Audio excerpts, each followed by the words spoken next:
The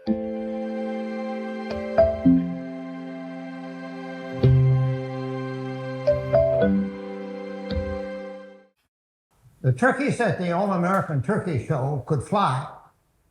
Now, I don't know about the ones that you're going to be eating on Thanksgiving.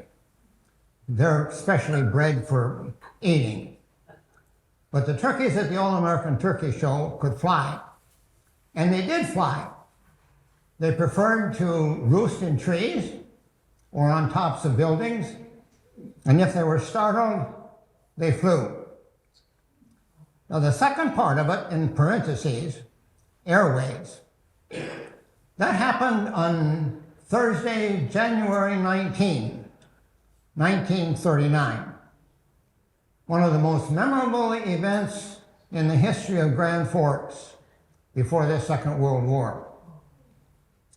The NBC's Farm and Home Hour broadcasts from the Grand Forks City Auditorium and the All-American Turkey Show. Now, it's going to take me a while to explain all of that. The All-American Turkey Show was the first and always the largest poultry show dedicated entirely, exclusively to turkeys. Now, there were copycats sometime after that, but the All-American Turkey Show started in 1924, and it was the first, the only, the largest, always the largest, poultry show dedicated exclusively to turkeys. The NBC National Farm and Home Hour was started in 1928, and in 1944, up until 1944, it was on the air 6 days a week, from 11:30 to 12:30, Central Standard Time. And it was directed at America's agricultural heartland. And the idea was like always agriculture.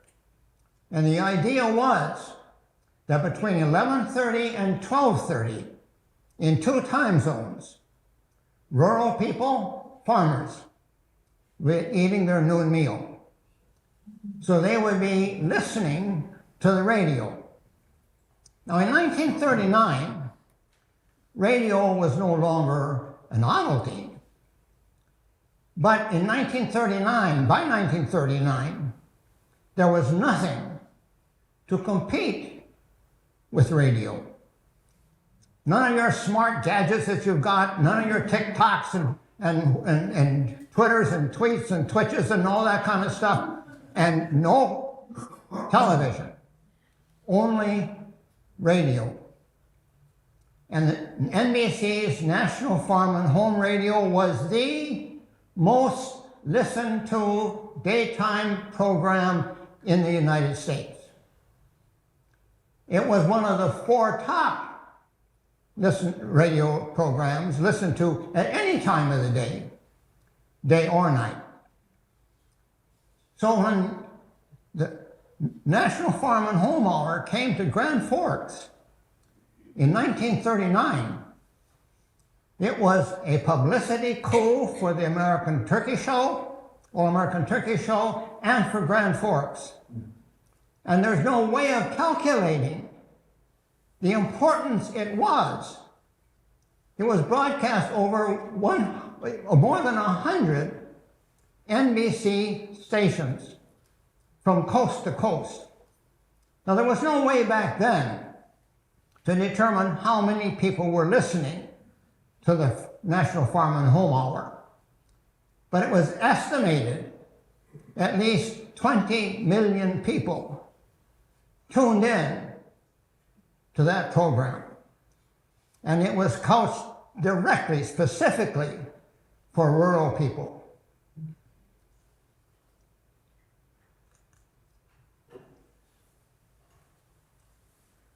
The Grand Forks Herald, we have Mike Jacobs with us today.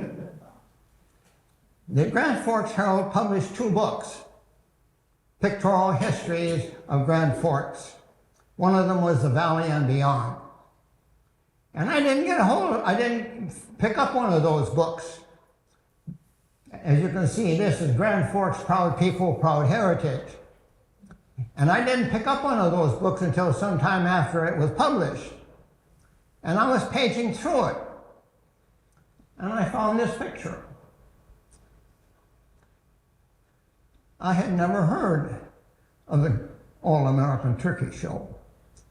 And there's nothing that puckers me more than to hear about or read about a town in North Dakota that I hadn't heard about before. And I had lived in Grand Forks for over 40 years when I saw that picture. And it bothers me when I read about or hear about something that has gone on in Grand Forks in the past and I haven't heard about it. I don't know anything about it. Well, I had good company because I started asking around about the All-American Turkey Show. And of course, as with most of my topics, I get at it too late. And the only person I could find who knew anything at all about the All-American Turkey Show was Ted Jelliff. And Ted Jelliff said, yeah, my folks dragged me to that show. And all he could remember about that show was the smell. Now, I'll show you a picture in a little bit, and it'll be understandable. I tried to calculate about how old Ted Jelliff would have been back then. He was probably about 5 or 6 years old. So he would have been built pretty close to the ground. And the All-American Turkey Show was held in the Grand Forks City Auditorium. And it was always in January. And people would be all bundled up. Temperatures 35, 40 below zero.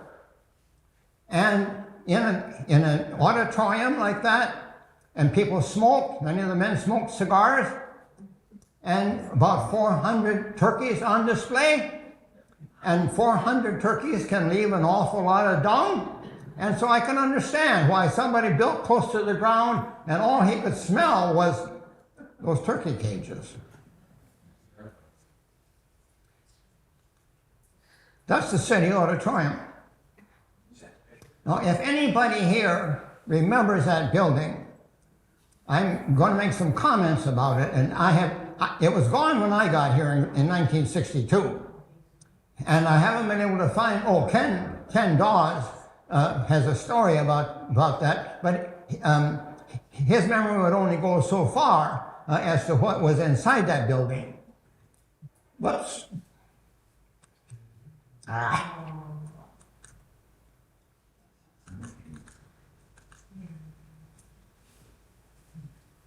This is North 5th. And back then, that was Highway 81. Came up Belmont on North 5th, up to Gateway, which was in Skidmore, then on past the mill and up to Winnipeg. And, gosh, come on. This is 5th Avenue North. This is the front of the building. This faces North 5th. And there's a stage at that end of the building. So you come in the front. Now, this is the only picture I've seen of this building. So I don't know what the other side looks like. But I assume that the other side has the same banks of windows as this side. And at least one side had a balcony. So pay attention to this bank of windows here, and assume that it's the same on the other side, because we're going to be coming back to that. The All-American Turkey Shows were started in 1924. And by this time, turkeys were already popular in North Dakota. And North Dakota, the Northwest, and especially the Red River Valley, produced the nation's best quality turkeys. They always commanded the highest prices on the eastern markets. And they were big business. In 1934, now remember, in 1934 and up until 1942 when the shows ended, there was no way that farmers could dress their turkeys on their farms because they had no way of cooling them, no way of keeping them cold. And so they had to be brought to a slaughter place live. And so beginning in about the end of October or November, turkeys started arriving in Grand Forks by the truckload. And there were at least 2 places in Grand Forks that slaughtered turkeys. And on one day in 1934, Grand Forks sent 25 refrigerated railway cars of turkeys to eastern markets. That was 1934, a year when turkey production was down because of the drought. And thousands of more turkeys were sent by truck to Minneapolis, St. Paul, and other cities. So turkeys were a big business in Grand Forks. But the turkey shows were started in 1924 for a number of reasons. The first one, and I'll be showing you the pictures of what we now call heritage turkeys. And these were the only turkeys that could be judged. Just you could display anything at the All-American Turkey Show. Pheasants, quails, other varieties of turkeys, but only these 6 could be entered into judging, what we call heritage turkeys. And there was a publication called The Standard of Perfection. Now, can you imagine? Try to wrap your imagination around how many different varieties of chickens there are, or turkeys, or ducks, or geese. And so in order to have shows, you have to have some kind of standard to measure these, against which to measure these. And so there was a standard of perfection. And the standard of perfection was absolutely unforgiving. Every breeder knew about it. Every judge knew about it. And what the goal was to bring the 6 varieties of turkeys as close to perfection as humanly possible. That was the first purpose for the All-American Turkey Show. The second, to convince people to eat more turkey meat, and to eat it at all times of the year, not just at Christmas, not just at Thanksgiving, but all year long. And third, to demonstrate that raising turkeys was profitable. This was at a time when wheat was king in North Dakota. So a fourth reason was to get farmers to diversify. And there was nothing that equaled turkeys in the Depression for income. In many instances, it was the only source of income for a farm, the turkeys.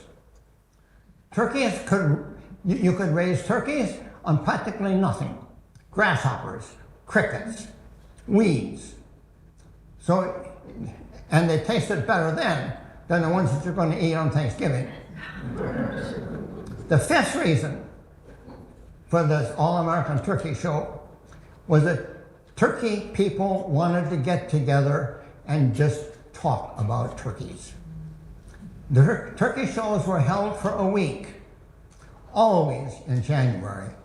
Sometimes the roads were blocked. Sometimes trains couldn't get through.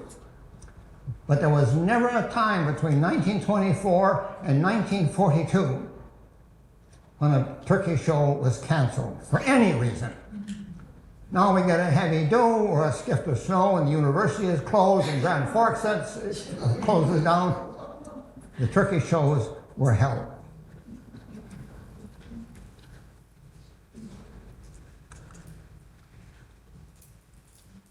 The first turkey show was held in 1924, and it was going to be held in the city auditorium. But at the last minute, those who were sponsoring the show wondered, is there going to be a big enough crowd? Are there going to be enough turkeys? And so they held it in the Doyle Motor Company building. Well, and you can see gasoline there. Here's a chop suey cafe over here. And here's the Great Northern Railway Depot down here. And all the way, the photographer standing on Demers, just on where you're going over, starting to go over the bridge.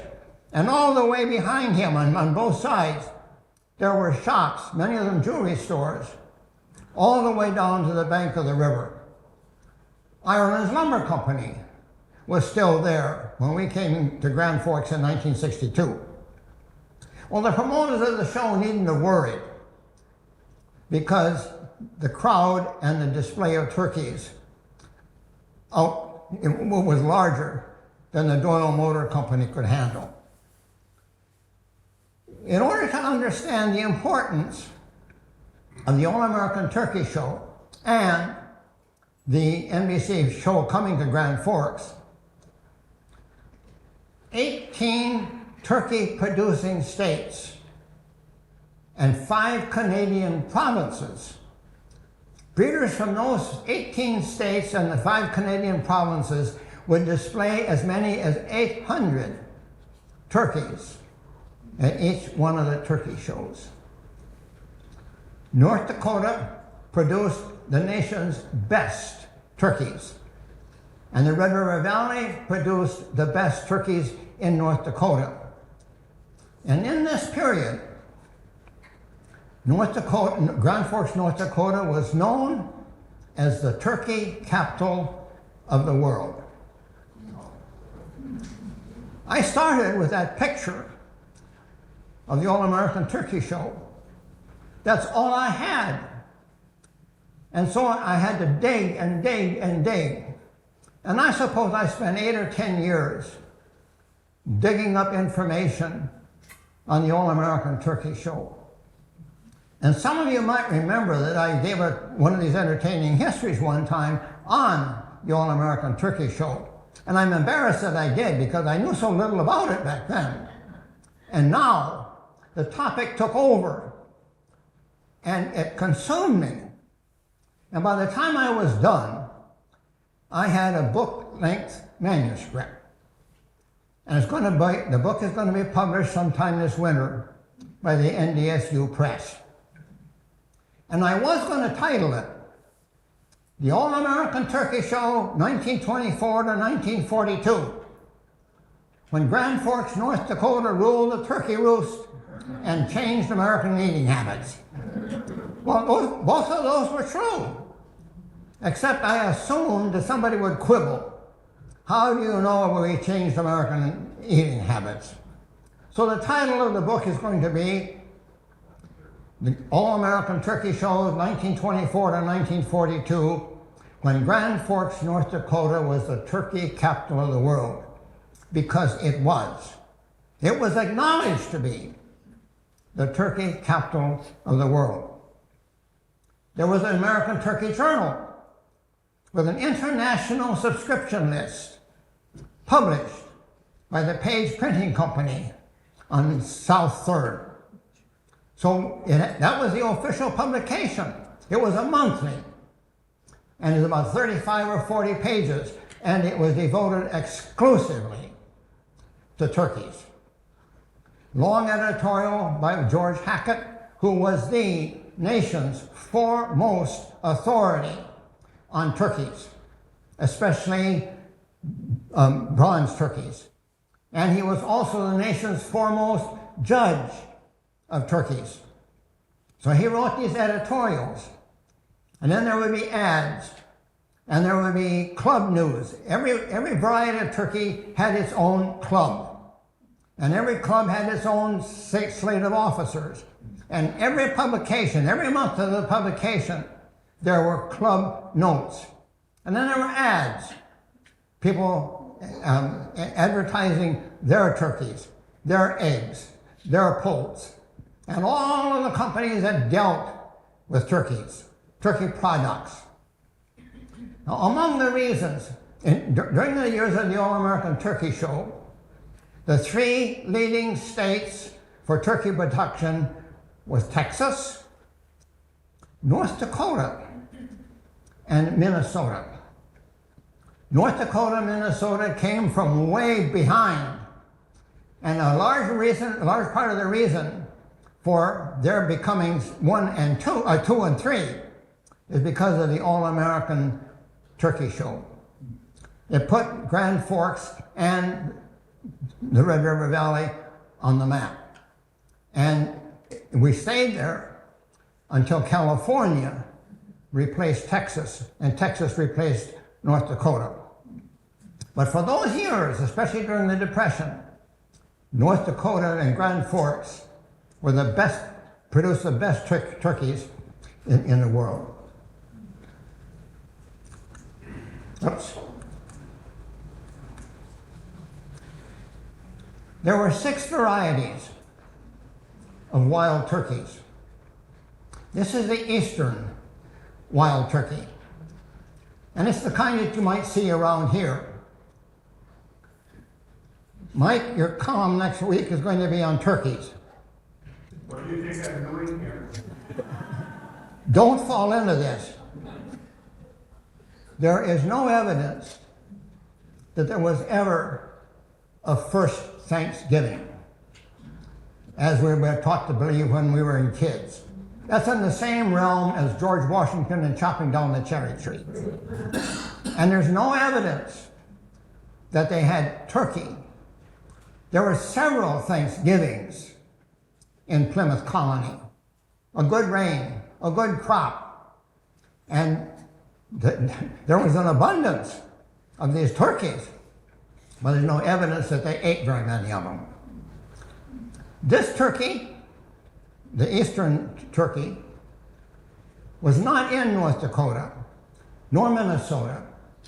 Lewis and Clark don't mention this turkey. It wasn't in Montana, and all of the states out to the Pacific. They have been introduced into North Dakota, and now they're an absolute, downright, positive nuisance.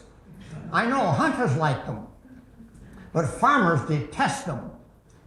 One of my friends has a friend out in western North Dakota, and he begs hunters to come out and slaughter the wild turkeys because they're ruining his haystacks and they're ruining his winter feed for his cattle. They were introduced into North Dakota.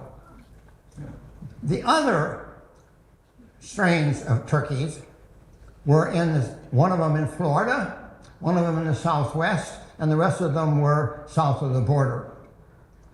And turkeys came only from the Western Hemisphere. Only from the Western Hemisphere. And don't ask me why we're calling these strange birds turkeys. There's as many explanations for why they got the name turkey as there are to explain why the Democrats won the last election. The turkeys were taken from the Western Hemisphere to Europe. And there they were domesticated, and the different strains were developed, and then colonists brought them back. And they were advised, when you go to America, take turkeys with you, because there'll be a way you can survive. Well, you can about imagine their surprise when they got to the eastern seaboard and they could step out their door and slaughter all the turkeys they wanted. This is the turkey that you see around here. What you might see out at, I don't know, used to be Sully's Hill, the preserve out there. You can find turkeys out there. That's a smoke phase wild turkey. It's a mutation. Somebody estimated that it probably occurs once in every 100 eggs hatching. It can be the same, one hatching, one young clutch of eggs, one clutch of eggs, and all of the other turkeys can be the wild turkey strain, but this is a mutation. I don't know about the turkeys that you're going to be eating for Thanksgiving, but wild turkeys and the turkeys at the All-American Turkey Show lay eggs for only a very short time in the spring, and not until February or March. A hen will lay maybe 14, 15, 16 eggs and then sit on them. If those are damaged, destroyed, she may lay another clutch. And that's it. So there's a limit to the number of eggs that a turkey can produce in a year. This is a mutation. And in the wild, by breeding, that's going to disappear. But a breeder could notice that and breed from it by selective breeding and produce a new variety. Now, there's only one turkey, only one bird called a turkey, but there are several varieties of turkeys, and I'm going to be showing you some of them. And many of our fruits are mutations. Red Anjou pears, pink grapefruit, Fuji apples, red delicious apples. There are mutations. They are a branch of an apple tree has these apples on it that are far different from the parent. And a good grafter, I shouldn't say that, that sounds like Trump. A good breeder can produce a new variety of apple, or a new variety of pear, or a new turkey strain.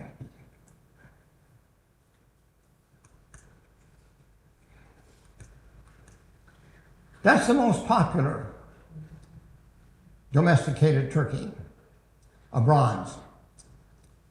And the difficulty with that bird is that it is so close to the wild eastern turkey. And you can't see it there very well, but it has a bronze sheen on the back, iridescent in the sunlight. But it can't be too bronze. And it has to be not too little bronze. It has to be just exactly the right amount of bronze. And if it has too much green in it, it won't be disqualified from judging, but it's going to lose points in judging. 40 points out of the 100 that judges could award to a bird, 40 points were for plumage, feathers, fluff, the pattern, the color of the feathers. And that is why it was so important that a turkey's feathers not get damaged. Now you can see there, that wouldn't disqualify the turkey, but it would lose points because those feathers have obviously been damaged. Now imagine, you are transporting your prize turkeys from Texas or California or someplace in the East. You're putting them on a railway car. Some people transported them in the back seat of their cars or in a trailer. And to get them here to Grand Forks and not damage the feathers, because the feathers are all important. And there are those who stopped showing their turkeys at the Grand Forks All-American Turkey Show because they said, we can't afford to raise turkeys for their feathers.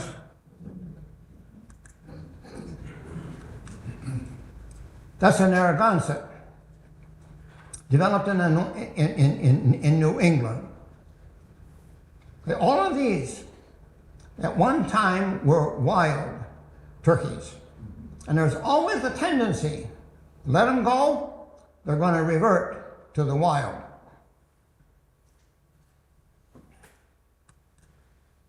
That's the standard white Holland. Now this is not the white turkeys that are raised and slaughtered by the thousands, by the millions in Minnesota. You're going to be eating a white turkey for Thanksgiving, but it's not this one. Of the heritage varieties, this one is probably the only one that is extinct. The other 5 are still around. Not very many are raised, and their taste is far superior to the turkeys that we're going to have at Thanksgiving. The reason why you're going to eat a white turkey is because every bird, ducks, geese, sparrows, have pin feathers. And on a dark-colored bird, those pin feathers are going to be dark. That's going to make the flesh and the skin look dirty. The pin feathers are still there with a white turkey, but you can't see them. And so you eat them without knowing what you're eating. This is a standard bourbon. And you can about imagine it was developed in Kentucky. Bourbon turkey. This is a standard black. Black turkeys were not very popular. They were not raised for the market. They were more of a novelty turkey.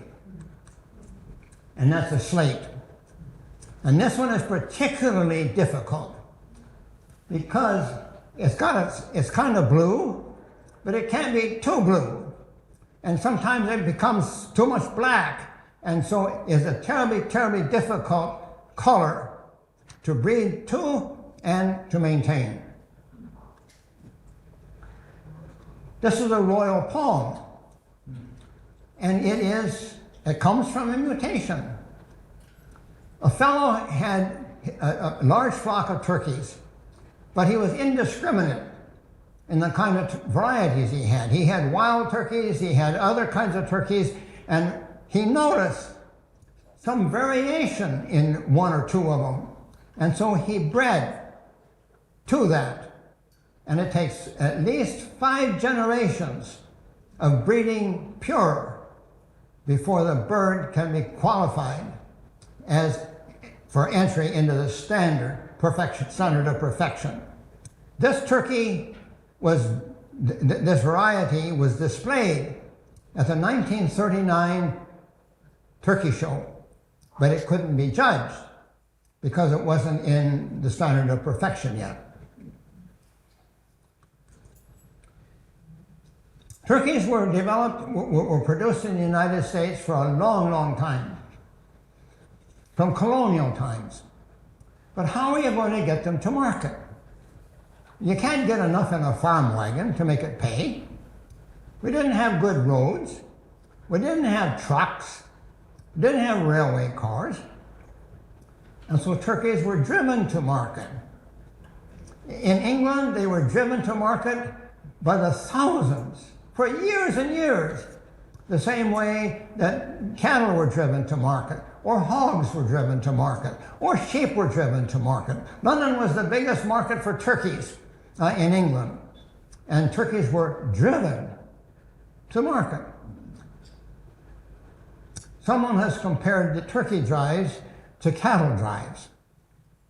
Well, that's true up to a point, except when cattle stampede, and they do. They stay on the ground, and you can round them up afterwards. But when turkeys get excited and frightened, they fly.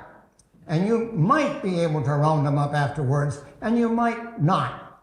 And longhorn hooves are meant for traveling. Turkeys' feet aren't. So breeders sometimes ran their turkeys through hot tar. So when they got their feet nice and full of tar, then they ran them through sand. Well, that gave them protection for their feet, because some of these turkeys are going to walk more than 100 miles to market. Well, in the United States, that was the way turkeys came to market too, long before they had railroads or whatever. So people would go through the country and they would gather turkeys from farms, they would weigh them, pay for them, and then drive them to a market until they could start using trucks. And this is the way turkeys came into Grand Forks for the slaughterhouses in Grand Forks before they would dress them and ship them out to eastern markets. Even the state mill was into turkeys. You can see they have all of these feeds: turkey starter, turkey grower, laying mash, turkey finisher. The state mill had its own turkey flock, an experimental flock. And it was obligatory for anyone displaying turkeys at the All-American Turkey Show to visit the mill. The mill would have a day or some time, and they would invite people out. You had to go, you went through the mill, you had to look at their turkey flock, and you either had lunch there or you had a dinner there, and you can about imagine what you were going to eat. You were going to eat turkey. And we're not being politically correct back then. The men, everybody got favors. Men got cigars, and women either got an apron or a dress pattern or something like that. This is at Hotel Dakota on North 3rd, just around the corner from where that Doyle Motor Company was. This was the headquarters for most of the All-American Turkey Show. And it was the place for the Friday night banquet. Friday night banquet was the big deal for the turkey show. And you can about imagine, what are people going to eat? They're going to eat turkey. And the ice cream is going to be in the shape of turkey, or the cake is going to be in the shape of turkey. This is the Hotel Ryan. That's kitty corner across the intersection from Hotel Davenport. And that was where the women had their meetings. And that's where they had their banquet. No men at the women's banquet. 2/3 of the turkeys displayed up for judging at the All-American Turkey Show, 2/3 of them were raised by women. Women's, turkeys, poultry, dairy, probably on a farm was a women's work. And there was always educational meetings, educational sessions at the All-American Turkey Show. And it was the women who attended those educational meetings. They were the ones who asked the questions. They were the ones who offered advice. They were the ones who shared their experiences. This is the Grand Forks Herald. One year, there was always a grand champion. Every one of these varieties had its own champion, and then there was a grand champion. Well, one year when there were 6 judges, and they split 3-3. 3 for one grand champion, 3 for the other. And the show was over, and they still hadn't decided on the grand champion. And so the turkeys were just whoosh.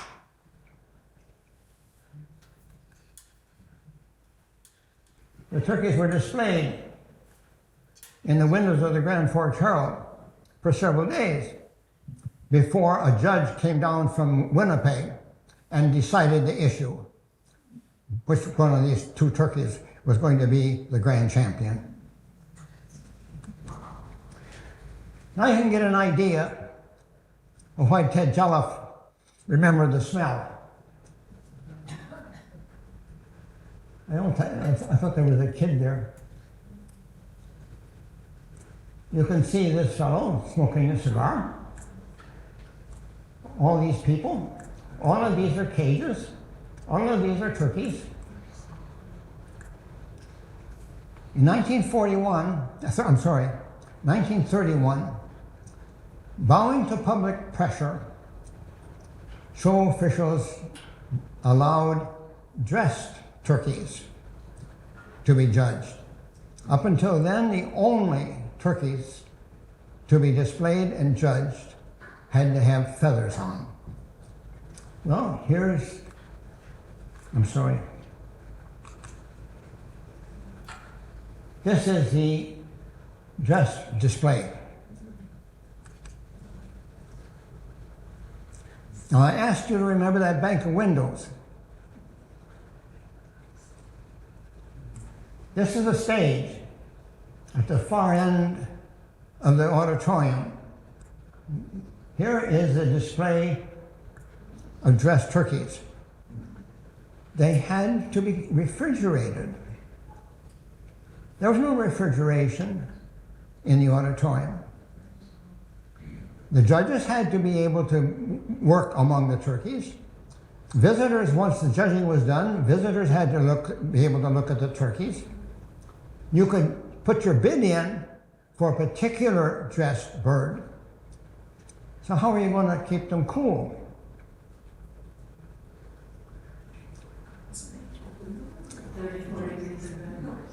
You close off the balcony and open the windows. 35 below zero. This was the only turkey show in the United States with a natural refrigeration. Absolutely dependable and cost-free.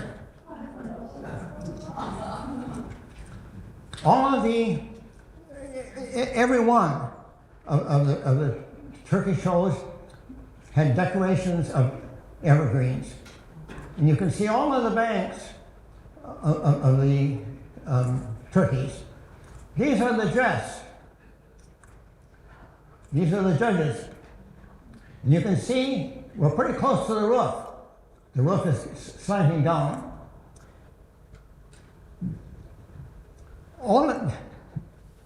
These turkeys have not been, they still got their innards in. Their heads are covered, but they still have their feet. This is the way they were displayed. This is the way they were shipped to Eastern markets. You put a little hood over their heads, and you pluck the feathers, and that's it. They're not going to be all trussed up like the one you're going to get for Thanksgiving, shot full of water. It's just the turkey.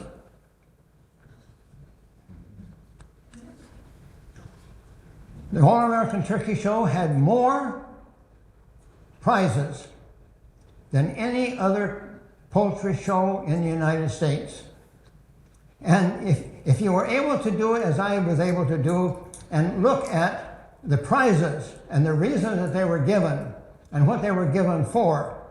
Now, any business, a farm magazine, a feed house, whatever, they wanted to be a part of the All-American Turkey Show. And so they would give a sack of feed, or they would give a worm or something like that.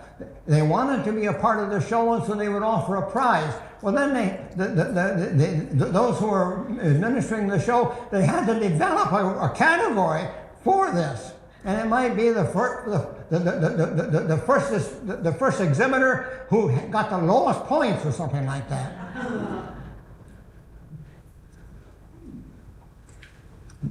These are plates, trophies, and this is the most coveted prize, a farm radio. Remember, this radio was about the only way that a farm family had of maintaining any kind of contact with the outside world. Weeks before the show would be held, exhibitors were sent. These are the prizes. So you know what you want to compete for.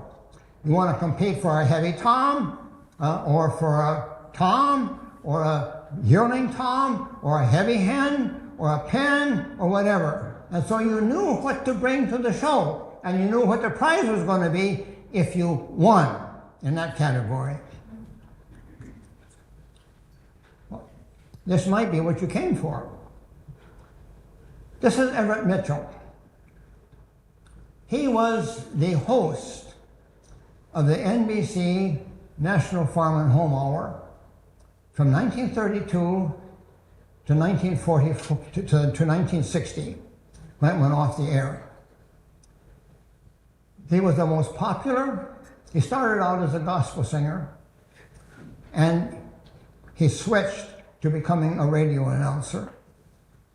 And in 1932, in the depths of the Depression, he was in Chicago. That's where he broadcast from Chicago. And he was on the train going to work. And another passenger was lamenting his fate and the conditions. And he said, "We're doomed. God has forgotten us." And Everett Mitchell started thinking about that. And when he got to his office, he thought, well, this isn't such a bad day. It's dark, it's gloomy, it's rainy. But I can walk. I can see sunsets. I can see sunrises. And so when he opened his program, he said, "It's a beautiful day in Chicago." And his superiors advised him, "Don't say that anymore." But the station got 13,000 letters, telegrams, phone calls. Keep it up. And so it became his signature. Now, I can't say it the way he said it. I remember him saying it, but I can't say it the way he said it. But it's a beautiful day in Chicago. And my high school friends listened to the program too, and so if we were in Yankton or we were in Sioux Falls for a basketball tournament or whatever, it's a beautiful day in Sioux Falls, or it's a beautiful day in Yankton. And that became his signature. During the war, radio stations were forbade to give any news of weather. But an exception was made for this man. He was still allowed to talk about a beautiful day in Chicago. The programs all had the same format, 60 minutes. The first 20 minutes were in Chicago, and always music. And the music had to be live. NBC would not allow recorded music on the air. And the music varied. Sometimes it would be light classical. Sometimes it would be hymns. Sometimes it would be gospel songs. Sometimes it would be old-time tunes from shortly before the First World War. Never boogie-woogie. Never hillbilly. Always music.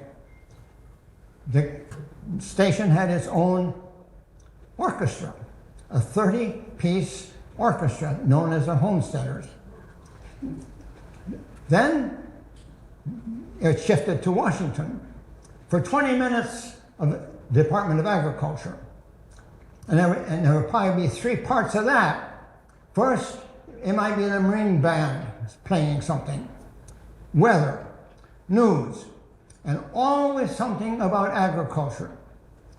The program was sponsored by the U.S. Department of Agriculture and farm organizations, the National Farmers Organization, the Farm Bureau, the Farmers Union, Future Farmers of America, 4-H clubs, the Grange, always. And that meant that NBC didn't have to pick up the tab. And the average cost for a broadcast was $117. And that went for the orchestra. It was practically cost-free for NBC. And it was the New Deal discovered, Henry Wallace, the Secretary of Agriculture, discovered that the way of explaining New Deal policies, the way of reaching farmers and explaining agricultural policies and programs or whatever is through the National Farm and Home Hour. Then it shifted back to Chicago for another 20 minutes, maybe a skit or more music. In 1932, 58 programs were outside Chicago. Corn husking contests, 4-H conventions, or the All-American Turkey Show. That's the orchestra. Always live. And here we are at the All-American Turkey Show. It was known for weeks before, this is Thursday, January 19th, 1939. And it was known for weeks that this was going to happen. And so every seat in the auditorium, every square foot of standing space was taken long before the 11:30. And then, and all the turkeys gobbling in the background. And here's Everett Mitchell. And he walked up and down the aisle, and he interviewed the prize winners, and he asked every person who was displaying a particular variety of turkey, tell us something about the bronze turkey, tell us something about the white Holland turkey. And the fellow who had the royal palm, for the first time at a turkey show, at a poultry show, he explained how he bred, how he got the royal palm.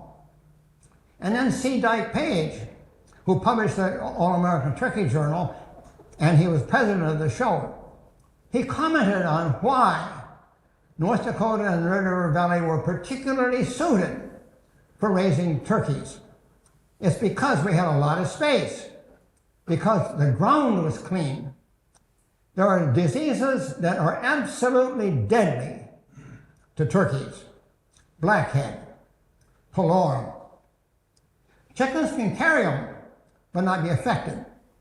But they're lethal to turkeys. And there was no way back then of inoculating. The only way was prevention, clean ground. And we had clean ground. And we had a lot of feed. And we had good weather, good air, late falls, ideal conditions for raising turkeys. And this was explained and went out over the airwaves. And then the interviewer interviewed judges. And why do you come to Grand Forks to judge? Because it is the best place to judge. Here the quality of the turkeys are the best. And it's the aspiration of every breeder someday to be able to display his turkeys at the All-American Turkey Show. I don't think you know her, Mike. Mrs. August Swenson from Gilby.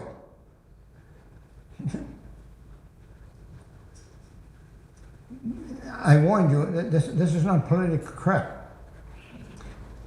Of all of the women who were named in the All-American Turkey Show, unless they were single, they identified themselves and they were identified by their husband's name. Always. And the women formed the first and only Hens Club. And the Hens Club was what had that banquet that no man was admitted to. And at the All-American Turkey Show, they had a hen's nest. And it was made to duplicate as closely as possible a wild turkey hen's nest. Secluded. The hen wanted to be able to see out, but it didn't want anything to be able to see in. And so they had this room, and it was decorated, and it was where they could go and rest and whatever, and no men were allowed. And so they interviewed some of these women. And Mrs. August Swanson was recognized as the one who could best duplicate a turkey gobble. And so she had to demonstrate. And of course, as soon as she did that, all the tom turkeys were answering her, some 300 or 400 of them. And so you can about imagine the cacophony. Those who were sponsoring the show, those who were administering the show, got hundreds of telegrams, letters, phone calls, people on both coasts and in between, had listened to this show on their car radio, their office radio, on their home radio, listening to the turkey gobbles, listening to the turkey show. It was a publicity coup that was never equaled by any other poultry show. I mentioned that the show had its own journal. This is the American Turkey Journal, published on South 3rd by the Page Printing Company. Every summer in July, there was the Hens Club picnic. And it was the second big event of the year. People came from California, Washington, to attend the Hens Club picnic. And the tradition was one long table. long before we had the one long table business in Grand Forks, this was one long table. And the picnic was always held in July and in Riverside Park. There were 5 parks in Grand Forks. Memorial Park, where the cemeteries are now. That was not a cemetery. Cemetery was not to be in the name. It was Memorial Park. And the reason it was there is because it was believed that the soil was so poor that it would never be any good for crops. There were rocks. It was a long way outside of Grand Forks. That was Memorial Park. Riverside was a natural wood, and it had a tourist camp, baseball or ball diamonds, tennis court, swimming pool, and it was the only park in Grand Forks that allowed picnics. Central Park, the far end closest to the river, South 3rd and South 4th. That was for quiet, contemplation, flowers, walks, and a bandstand for band concerts. Lincoln Park, golf, and University Park, playground equipment.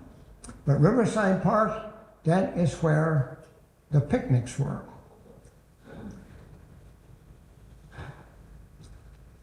I suspect there's not a single person here who can empathize with this. Imagine, one day it was 105 for the day of the picnic.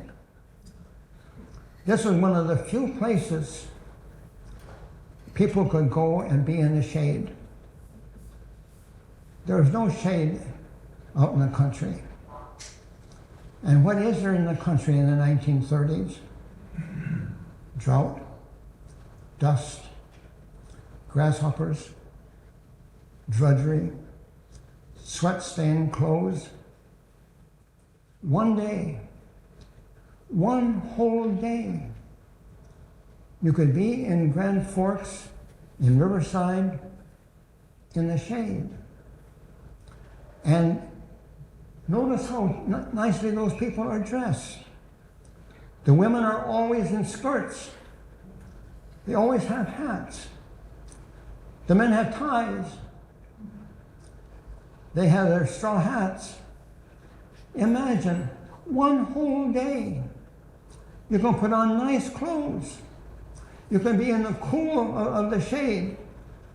And then, and I'm saying this because this is the way it was when I was growing up.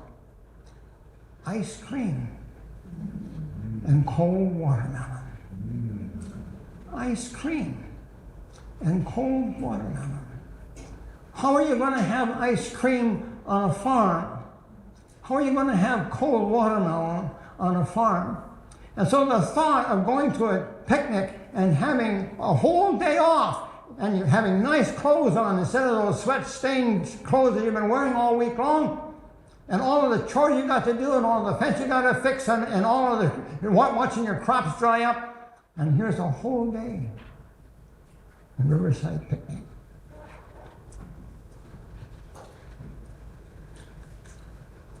This is George Hackett. He was the epitome. He was the heart and soul of the All-American Turkey Show. And he was the editor of the Turkey Journal. Unfortunately, his health gave out. He had to resign as editor in 1940. And in 1942, the journal was sold. 10 years to the day, to the month, after it was inaugurated. That's the last issue. As popular as that magazine was, there's only 3 holdings in the United States that have runs of this journal. New York Public Library, some university library, and the Library of Congress. And 2 of those would not lend them, but the Department of Agriculture would. And so through the university loan department, I was able to get a run of these journals and use them for my research. This is the last issue. Hackett has resigned. This is the last issue. C. Dyke Page had an appendectomy in February of 1942. Operation went bad, and he died.